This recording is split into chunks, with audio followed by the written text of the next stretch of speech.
Mesdames et messieurs, vous qui nous regardez en ce moment, commence maintenant le spectacle de la foi. Le spectacle de la foi a comme intention de permettre que les gens puissent atteindre les secrets de la divinité. Est-il possible de vous communiquer avec le Dieu Tout-Puissant? Ou est-ce que c'est quelque chose de mystique, une chose que les gens estiment comme inimaginable? Certains prétendent que cela est impossible, que cela vient de la mentalité des personnes, mais aujourd'hui nous apprendrons avec le Dr R. Soares comment il est possible que vous puissiez faire ce processus. Et un des grands problèmes qui fait souffrir beaucoup de gens aujourd'hui, c'est la convoitise.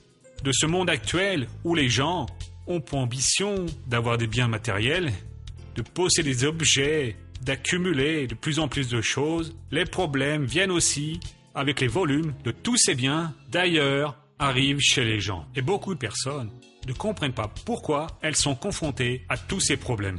Pourquoi elles souffrent devant tant d'adversité. C'est pour ça que nous allons discuter de cela dans les prochaines minutes, afin de mieux comprendre que Dieu a mis des principes, mis des limites, et comment se reconnaître dans ces principes, comment votre vie peut être heureuse. Tout de suite après, nous allons parler d'une personne qui a eu un problème sérieux dans la vie, mais elle a obtenu la réponse, elle a obtenu la solution.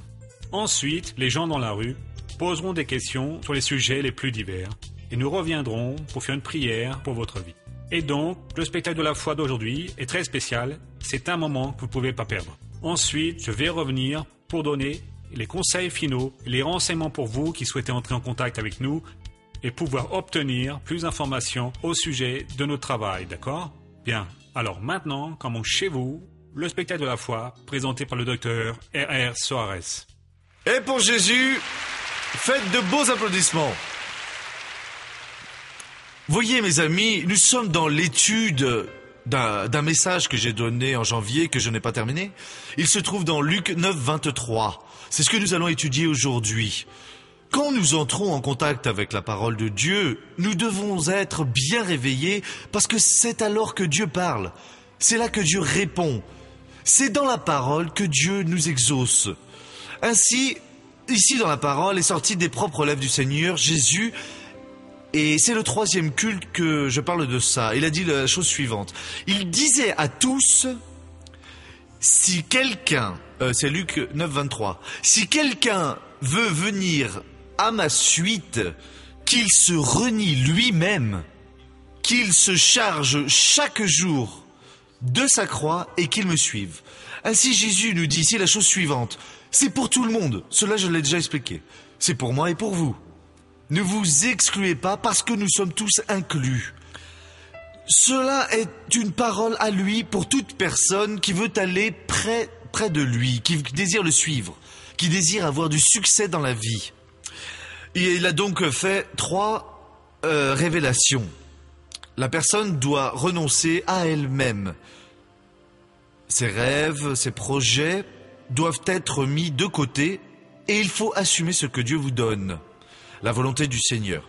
Ensuite, chaque jour, ce n'est pas de temps à autre, mais bien chaque jour, vous prenez votre croix, vous assumez votre mission. Le religieux pense seulement à la souffrance, parce que Jésus a souffert sur une croix. Il pense que tout le monde doit souffrir sur la croix. Non, non. Chacun a sa mission. L'œuvre que Dieu vous a donnée, vous devez être conscient de cela chaque jour, parce que Dieu ne change pas. Vous ne devez pas passer l'année qui vient à prier pour voir si Dieu confirme tout ce qu'il vous a déjà dit, car vous le savez déjà. Aujourd'hui, je suis pasteur, mes enfants, mais je sentais déjà dans mon cœur que Dieu voulait que je sois prêcheur. Ainsi, il m'avait déjà donné cette direction. Et moi, je le savais. Parfois, avant de commencer à prêcher, quand je pensais, j'étais sous la douche, vous voyez, certains aiment bien chanter, moi j'étais en train de prêcher. Et donc, il donnait déjà le message. Le pasteur prêchait, moi je prenais la compréhension et j'ouvrais un peu plus, c'était pour moi-même. J'aurais déjà pu faire comme lui. Eh bien, c'est ces choses-là que vous savez. Je me souviens que j'avais un commerce à 20 ans, qui marchait très bien. Alors, je me freinais. Un jour, j'ai même discuté avec une jeune fille de l'église. On s'est rencontrés dans la rue, nous avons parlé. Et elle a dit, mais comment est-ce que ça va? J'ai dit, bien, mais je vais arrêter là parce que sinon je vais oublier mon appel. Et elle m'a conseillé, non, vas-y à fond. Le jour où Dieu parle, alors oui, tu retournes. J'ai dit non, je ne fais pas ça. De temps à autre, je donne un coup de franc parce que j'en ai besoin. Et je sais bien ce que Dieu veut de moi. Et donc, il y avait cette sensation-là dans mon cœur. Et tout le monde sait, si son ministère, c'est celui-ci, celui-là. C'est comme quand je demande un bienfaiteur. Je dis que si Dieu ne vous a pas appelé, ne venez pas parce que Dieu touche le cœur. La personne le sait. Il reste cette interrogation. La personne se sent fautive. Je ne suis pas en train d'accomplir ce que j'aurais dû ou que je dois accomplir. Bien, renoncer à soi-même, prendre sa croix et après dire « suivez-moi ». C'est là où nous en sommes. Ça veut dire « faites ce que moi j'ai fait. Faites ce que je ferai à votre place. » Et nous allons voir maintenant dans Marc au chapitre 5, en commençant par le verset numéro 21. Cela aussi a déjà été donné, mais aujourd'hui je vais aborder un nouveau passage. Et Marc 5, 21. Jésus regagna l'autre rive en bateau et une grande foule se rassembla auprès de lui. Il était au bord de la mer. Un des chefs de la synagogue, nommé Jaïro, arrive. Le voyant, il tombe à ses pieds et le supplie instamment. « Ma fille est sur le point de mourir. Viens, impose-lui les mains, afin qu'elle soit sauvée et qu'elle vive. » Il s'en alla avec lui. J'ai arrêté là, en expliquant ce que j'ai déjà montré ici. Jésus était entouré d'une grande foule. Apparemment, il avait là un grand succès, comme il a toujours eu. Mais est venue une personne qui n'était ni de la foule, ni un des partisans, c'était un chef de la synagogue. Et les Juifs n'aimaient pas beaucoup Jésus. Il s'est prosterné devant le Seigneur et il a supplié. « Ma fille est moribonde, mourante, dans ses derniers instants. » Et il doit lui avoir raconté, il le suppliait, il a sûrement beaucoup insisté. Le docteur a déjà dit, il a dit qu'il n'y a plus d'espoir, c'est vraiment cuit. S'il vous plaît, venez et imposez vos mains pour qu'elle guérisse et vive. Et Jésus a laissé la foule et l'a suivi. Humainement parlant, peut-être qu'il a fait une chose que personne ne ferait. Personne qui soit un peu futé dans la vie. Parce que vous savez qu'elle est mourante. Et si elle meurt dans vos bras, il peut dire « Ah, vous n'avez pas réussi à guérir mon enfant ». Et de l'autre côté, il y avait une grande foule. Vous n'allez pas échanger une grande foule pour une seule personne, non. Pour une seule personne, non. Mais si Dieu touche notre cœur, nous devons échanger. Nous ne devons pas être ces opportunistes qui veulent toujours prendre ce qui leur tombe dans la main. C'est à prendre ou à laisser. J'ai déjà laissé. Si je n'ai pas parlé avec mon Dieu, si je n'ai pas parlé à mon Père, si je n'ai pas le témoignage de Dieu dans mon cœur qui peut me servir, pourquoi est-ce que je le prendrais ? Dans combien de mariages la personne a-t-elle saisi l'occasion qui a surgi ? Elle s'est cassée la figure. Combien de personnes ont pris une décision, ont monté une affaire parce que l'autre l'a fait ? Ça rapporte bien, je vais l'ouvrir. Il n'a pas demandé à Dieu. Il n'a pas senti le témoignage intérieur. Là, Jésus a senti et il est allé avec cet homme. Le problème ne doit pas nous faire peur. Ça peut être n'importe quel problème. Jésus enseignait la chose suivante, en prenant tout dans sa parole. Personne ne peut venir à moi si le Père qui m'a envoyé ne l'attire. Et donc, si cet homme est venu à Jésus, c'est le Père qui l'a envoyé. Si une personne vient vous voir, demandant une aide spirituelle, c'est le Père qui l'a envoyé. Et s'il l'a fait, si vous êtes un représentant de Jésus, si vous êtes chargé de votre croix, de votre mission, si vous n'êtes pas un chrétien qui fait n'importe quoi, alors vous servirez Dieu réellement. S'il vous l'a envoyé, c'est parce qu'il veut que vous utilisez ce que vous avez déjà donné. Mais s'il y a besoin, il vous donnera pour aider cette personne-là. Ainsi, peu importe si le problème semble de ne pas avoir de solution, parce que qui est mourant, il n'y a pas de solution. Il n'y avait pas d'espoir. Elle était morte, la gamine était morte. Mais Jésus y est allé. Ceux qui veulent me suivre, prenez votre croix, votre mission et suivez-moi. Faites ce que j'ai fait, ce que je ferai à votre place. Dieu vous a mis une situation sur les bras et ne dites pas « je n'en suis pas capable », non, mais plutôt « Dieu, rends-moi capable ». Parce que Jésus a dit « celui qui met sa foi en moi, même s'il meurt, vivra ». Alors Jésus a laissé la grande foule et il est parti avec Jaïro et nous allons voir ce qui s'est passé là. Et il s'en alla avec lui. Une grande foule le suivait et le pressait de toutes parts. Ainsi, la foule s'est décidée à suivre Jésus. Tout le monde l'a accompagné. Et c'est le Seigneur qui va exaucer Jaïro. Certains auraient pu être des personnes qui aimaient bien se plaindre, hein. Mais mince alors, je suis venu de si loin, j'ai marché si longtemps, j'en ai tant besoin et il ne va pas m'écouter, il va là-bas. Nous ne devons jamais être des personnes qui se plaignent de Dieu. Le simple fait d'être en train de suivre Jésus est déjà une bénédiction. On va recevoir une illumination, la foi, une direction, et nous pouvons nous-mêmes, avec son aide, hein, prendre les décisions qui vont beaucoup nous aider. Ensuite, nous avons ici, or, il y avait ici une femme atteinte d'une perte de sang depuis 11 ans. Vous devez connaître l'histoire, mais je veux vous montrer quelque chose à laquelle vous avez peut-être pas prêté attention. Elle avait beaucoup souffert du fait de nombreux médecins, et elle avait dépensé tout ce qu'elle possédait sans en tirer aucun avantage. Au contraire, son état avait plutôt empiré, et ayant entendu parler de Jésus, elle vint dans la foule, par derrière, et toucha son vêtement. Car elle se disait, si je le touche, ne serait-ce que ses vêtements, je serai sauvée. Aussitôt, sa perte de sang s'arrêta, et elle sut, dans son corps, qu'elle était guérie de son mal. Jésus sut aussitôt, en lui-même, qu'une force était sortie de lui.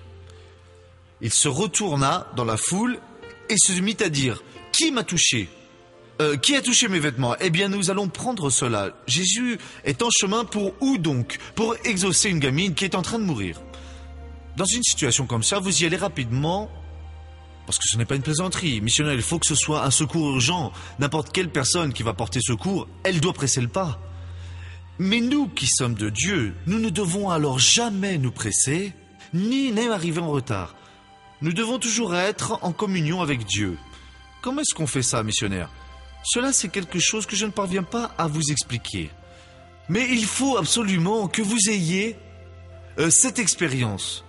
Mais la mécanique peut vous en donner une idée. C'est un peu comme être grillé. Mais c'est une chose réelle, vraiment. La dynamique doit surgir de votre fort intérieur, vous allez comprendre. Je vais vous raconter une histoire. Quand nous étions prêts à acheter un local ici, dans la région, pour faire l'église, ce cinéma, j'y allais il y a près de 20 ans de cela, hein.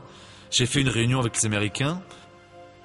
Il y a même une personne présente aujourd'hui ici, dont je me souviens des paroles qu'elle et une sœur ont dites à la femme américaine, car j'en ai fait la traduction.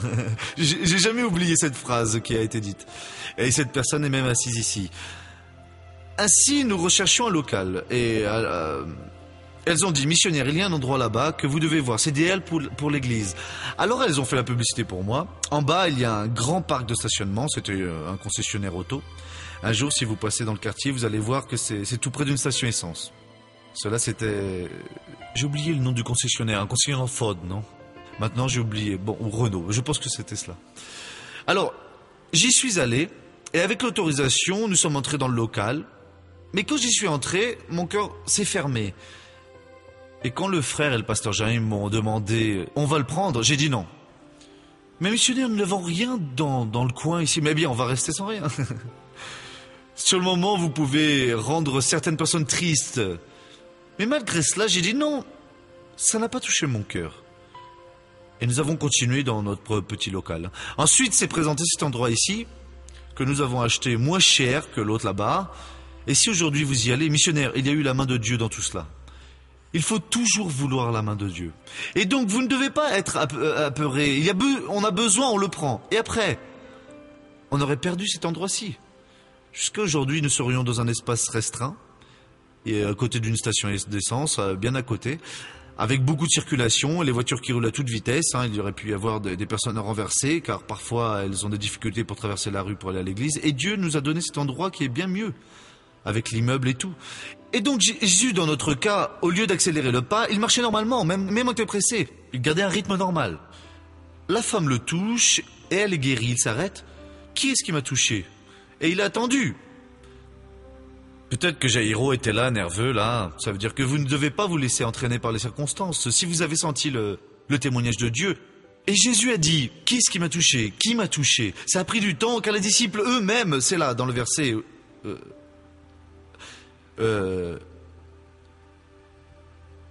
Dans le verset 31, ses disciples lui disaient, « Tu vois la foule qui te presse de toutes parts et tu dis, qui m'a touché ?» Il était troublé car le temps passait et il voulait à tout prix que Jésus aille tout de suite guérir la gamine. Et ils s'en sont arrivés à gronder Jésus. « Oh Seigneur, le Seigneur ne veut pas que cette foule te presse de toutes parts et maintenant le Seigneur continue de demander qui l'a touché. » Les paroles étaient des paroles un peu inconvenables. Le disciple ne doit pas parler comme cela avec le maître.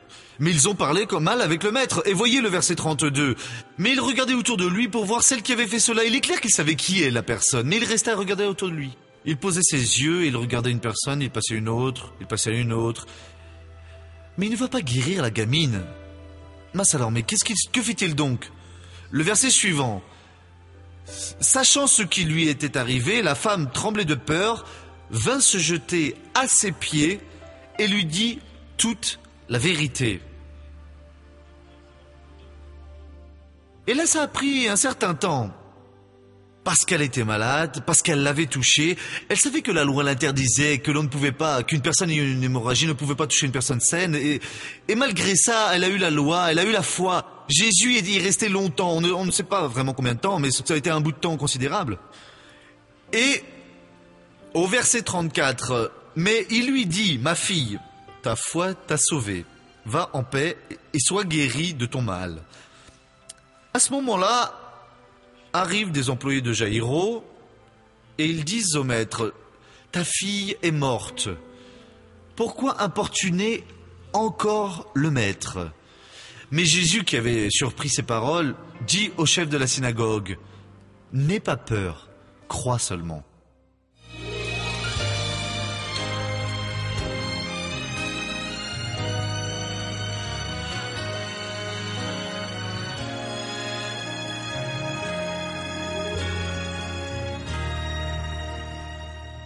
J'ai eu une thrombose au début de 2001 qui n'a pas été bien soignée.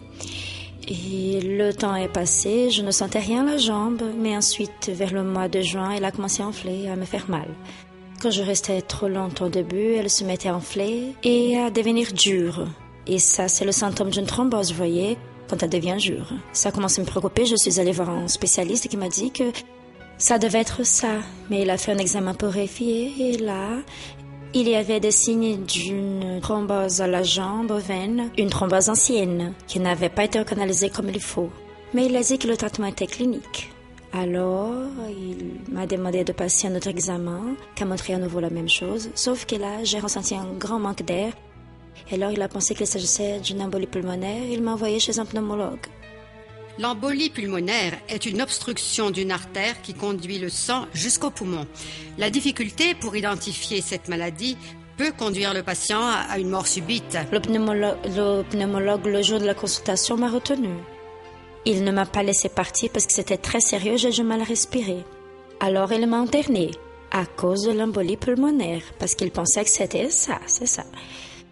Et il m'a fait passer un examen le lendemain à cause de la jambe pour voir si j'avais vraiment une thrombose.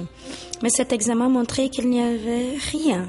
Ce qu'il y avait, c'était une fistule sur le haut de ma cuisse. Ça arrive quand les veines se croisent et ne laissent pas passer l'oxygène. C'est pour ça que je sentais un manque d'air et là, immédiatement, ils m'ont transféré aux urgences. J'y suis restée, j'ai gardé le masque à oxygène sur surveillance. Je pense qu'elle est restée 3 jours aux urgences. On lui a fait une visite et elle a commencé à pleurer. Je lui ai dit, mais Simone, mais non, pour Dieu, il n'y a rien d'impossible. S'il ressuscite jusque les morts, tu imagines bien que il va te remettre sur pied.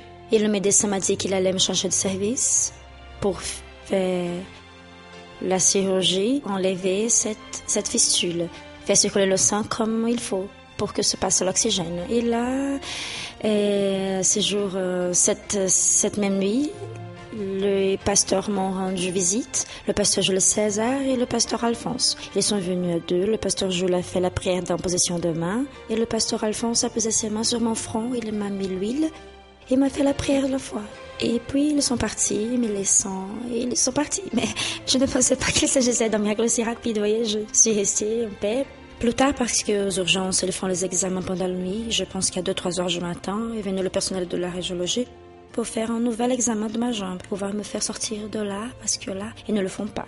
Et ils n'ont pas le matériel. Mais alors, la fistule avait disparu. Ils ne savaient pas ce qui s'était produit. Et tout le monde est sorti de là sans voix et un peu abasourdi. Personne ne savait ce qui s'était passé. Personne ne m'a rien dit. Ils ont juste dit que la fistule avait disparu. Le lendemain, elle ne sentait déjà plus rien comme ça. Elle n'a plus rien senti du jour au lendemain, vous voyez. Ils ont pensé que c'était une erreur, mais ils m'ont encore gardé à l'hôpital 2 jours sans me laisser partir. Pour en avoir le cœur net. Ils ont fait un examen le jour de ma sortie. Ils ont vu qu'il n'y avait rien pour de bon, et j'ai même plus d'un examen. Ils ont vu que je n'avais rien et alors ils m'ont laissé sortir. Elle a donc eu la permission de sortir. Elle est venue à la maison pour pouvoir se reposer quelques jours. Et avec la grâce de Dieu, je pense qu'avec la foi et la prière, tout le monde a prié pour elle, l'église entière a prié pour elle. Je sais que c'est Dieu qui m'a guérie. Et que servir Dieu fait toute la différence. Gloire à Dieu. Simone, alors ce miracle, vous n'aviez jamais vu un miracle aussi rapide, hein? Je pensais que ça allait prendre un peu plus de temps. La même nuit, ils ont fait l'examen et constataient que je n'avais plus rien. Oh, que c'est beau, non? Oui. Vous fréquentez laquelle de nos églises? C'est dans le centre de la rue du 13 mai, le numéro 44 quelque chose, je ne sais plus. 4 quelque chose. 4 et une fistule, là. Non, la fistule, plus Non, jamais. il n'y en a plus, hein. Non, Ah le oui. numéro de la chose, là. Je vous l'ai dit, et depuis lors, vous n'avez plus rien. Grâce à Depuis Dieu, je combien n'ai de temps plus rien. vous êtes guéri? C'était en juillet, ça va faire 1 an que je n'ai plus rien. Grâce à Dieu, je me ressens plus rien à la jambe. Et vous n'allez plus rien Jamais sentir, plus, hein. au nom de Jésus. La porte que Jésus ferme, personne ne l'ouvre. Et toutes les choses coopèrent pour le bien de ceux qui aiment Dieu. Et vous avez appris J'ai grandi, je suis et vous devenue êtes resté spirituelle. plus près de lui. Grâce à Et Dieu. qui est-ce qui vous a aidé dans ce moment-là, dans ce moment-là? Quelle sœur vous a soutenu? Ça a été le pasteur Jules, Uh-huh. qui était le pasteur de l'église à l'époque. Mais il y a une sœur qui est venue, elle a dit, qu'est-ce que c'est cela? Le Christ ressuscite les morts, c'est bien ça? C'est ma belle-sœur Claudia, elle aussi. Elle est aussi venue à l'hôpital. C'est elle qui est à côté Oui, de vous c'est ici. Ça a été une parole que vous avez dite. Vous avez senti et donné cette parole, Avec Claudia. la grâce de Dieu, je pense qu'avec la foi et la prière, Ça touche le cœur, on parle ainsi et Dieu agit. Chaque fois que l'on visite une personne, ma sœur, on demande une parole à Dieu. Et à ce moment-là, vous soyez vigilants pour ne pas donner votre parole. Parce que la Bible dit que le secours de l'homme, on sait que c'est une belle chose. On pleure sur l'épaule, on répand des larmes, on porte la personne dans les bras. Mais la Bible dit qu'est vain le secours de l'homme. Le secours de Dieu est effectif. Et elle a donné le secours de Dieu là-bas. Parfois, c'est une seule parole de la Bible et la personne s'éveille et c'est la vérité. C'est cela qui va se produire. Dieu a dit qu'il confirme la parole de son serviteur. Et alors? Et il a confirmé. C'était le pasteur Alphonse et Et qui le d'autre? pasteur Jules César. Où sont-ils donc? Ici. Ici, c'est celui-ci, vous êtes qui? Ouais, à l'époque, comme missionnaire, j'étais... Vous êtes Mon Jules nom est César ou Jules Alphonse? César. Il y a le pasteur Alphonse aussi. Il a apporté l'huile et j'ai apporté la parole. Nous avons enduit... Vous avez été d'accord, je veux dire. Oui, on a uni notre foi là-bas. Et Simone, qui sert vraiment le Seigneur, c'est une lévite que Dieu a relevée dans l'église. C'est une bénédiction dans les mains de Dieu et elle a fait des merveilles par le biais de ses louanges. C'est là-bas dans la rue du 13 mai? À présent, le pasteur Paul est là-bas, un grand homme de Dieu, rue du 13 mai, 448. Dans le centre-ville même. Et quels jours ont lieu les réunions? Tous les jours, le lundi à 9h, 2h, 7h30. Le mardi, c'est l'accueil, le mercredi, la famille, 9h, 7h30. Le jeudi aussi, l'accueil, vendredi, 9h, 2h, 7h30. Samedi, c'est l'accueil et le Cela, c'est un dimanche... premier secours un premier spirituel, secours, hein, spirituel. dans le Ça ferme centre-ville. pas. On applaudit Jésus, gloire à Dieu. Maintenant, nous allons rester debout que nous prions. Et Dieu veut que vous suiviez Jésus. Fermez les yeux. Père, le message est donné et ces personnes qui sont ici ont besoin, mon Dieu, de faire la différence. Je prie pour elles toutes. Père, touche ce cœur qui souffre, désespéré, affligé. Je vais maintenant bénir tout ce peuple au nom de Jésus. Au nom de Jésus, je réprimande tous ces maux qui sont dans ces vies. Depuis une simple douleur jusqu'à un problème compliqué. Je dis dehors pour ne jamais plus revenir au nom de Jésus. Et vous dites merci beaucoup Jésus. À présent, levez vos mains à mi-hauteur. Quand vous sentirez le moment où je vais prier, où le pasteur Jaïm va prier, alors vous allez prendre la main où vous voulez car Dieu opère. Laissez-la à mi-hauteur à ce niveau. Maintenant, nous allons nous engager avec Dieu. Votre problème peut être sérieux. Peut-être que le docteur n'a expliqué pourquoi cela vous est arrivé. Et vous continuez à vous demander pourquoi. Cessez de demander pourquoi et demandez à Dieu, qu'est-ce que je dois faire ? Enseigne-moi, conduis-moi. Parce que vous n'avez pas besoin de comprendre le problème. Ce que vous avez besoin est de connaître la solution. Et c'est cela que Dieu met dans votre vie. Il va vous aider. Pour Simone, ça a été une question d'heure pour que la fistule sorte de son corps. Pour vous, ça peut être une question de secondes. Et cette tristesse va passer. Et cette douleur va s'arrêter. Cette intervention maligne va être détruite. Mon frère, soyez fort maintenant. Ma sœur, ayez du courage. Dieu va vous donner la victoire. J'ai la certitude que cette parole que vous avez entendue chez vous, dans votre foyer, vous a aidé. Vous avez compris que votre intention, votre but dans la vie doit être de faire plaisir à Dieu, à la divinité. Quand vous lui faites plaisir, lui aussi vous fait plaisir. Et Dieu aujourd'hui parle avec beaucoup de personnes qui ont déjà reçu quelque chose de différent dans leur vie, avec lesquelles je suis en train de parler. Ce sont des personnes qui sont changées, qui sont transformées, et maintenant, elles se trouvent dans un état d'extase, dans un état d'allégresse, et disent « Mince, qu'est-ce que je peux faire pour faire plaisir à Dieu ?» Et Dieu vient appeler beaucoup de personnes pour qu'elles soient des bienfaitrices de son œuvre. Et qu'est-ce qu'un bienfaiteur ? C'est la personne qui sent au fond d'elle-même que Dieu est en train de l'appeler pour aider le spectacle de la foi à être diffusé sur cette chaîne de télévision. Et si vous sentez en ce moment le désir d'obtenir plus d'informations, vous appelez maintenant ce numéro qui apparaît sur votre téléviseur et vous parlez alors avec une de nos hôtesses. Je veux être un bienfaiteur du spectacle de la foi. Je veux aider le docteur R.R. Soares et son équipe à maintenir cette très bonne émission qui m'a aidé dans la vie. Et si elle ne m'a pas encore aidé, elle va commencer à le faire. Et si je ne suis pas heureux, j'ai déjà compris comment je vais être heureux. Et Dieu appelle les personnes comment ? Avec ce sentiment qui vient de l'intérieur.